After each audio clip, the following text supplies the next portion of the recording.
से आपत्तिजनक टिप्पणी की गई है, इस पर आपका क्या कहना है? दिक्कत तो इसी बात की है ना कि जिस भाषा का ये लोग इस्तेमाल करते हैं, राजनीति में मतभेद होंगे और वो स्वाभाविक है। और भारत जैसे लोकतंत्र में जहां पे इतनी विविधताएं हैं, जहां पे इतने राजनीतिक दल हैं, हर किसी का अपना पक्ष होगा, हर किसी का अपना मत होगा। पर अगर मतभेद की परिभाषा शब्दों की मर्यादा को गिराना है तो ये कतई भारत जैसे लोकतंत्र के लिए उचित नहीं है और मैं कतई इसको स्वीकार नहीं करता हूं। मैंने हमेशा कहा है कि राजनीति में भाषा की मर्यादा का पालन करना होगा और भारतीय भाषाओं की खूबसूरती है भैया। इतना बढ़िया शब्दकोश है भारत की हर भाषाओं के पास कि आप बड़े से बड़े विवादित विषय को बड़े से तीखा वार आप मर्यादित शब्दों में कर सकते हैं। पर इस तरीके से गाली गलौज करना, वो भी देश के प्रधानमंत्री के लिए, ये कतई कोई स्वीकार नहीं कर सकता है। भाई मेरे प्रधानमंत्री हैं, वो हमारे देश के प्रधानमंत्री हैं। वो अगर आपको उनके किसी विषय को लेकर ऐतराज भी है तो आप अपने पक्ष को रखिए ना, पर मर्यादित होकर उस पक्ष को रखिए।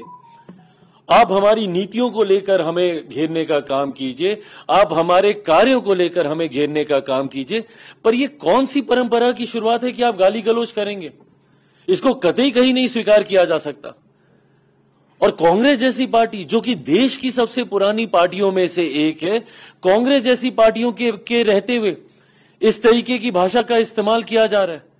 और किस तरीके का गाली गलौज, मतलब ये गली में नुक्कड़ के गुंडे ऐसी भाषा का इस्तेमाल नहीं करते।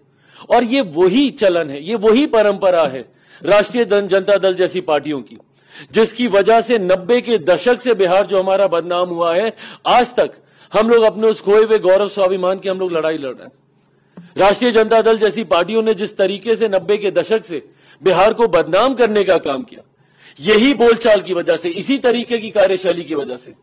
सोचिए, ये इनके कार्यकर्ता हैं जो प्रधानमंत्री के लिए मां बहन की गालियों का इस्तेमाल कर रहे हैं।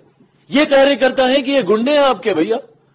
और ये वही लोग हैं जिन्होंने 90 के दशक में किस तरीके से अपराध, हत्या, लूटमार, डकैती, बलात्कार जैसी घटनाओं को चरम सीमा पर ये लोग लेकर गए थे।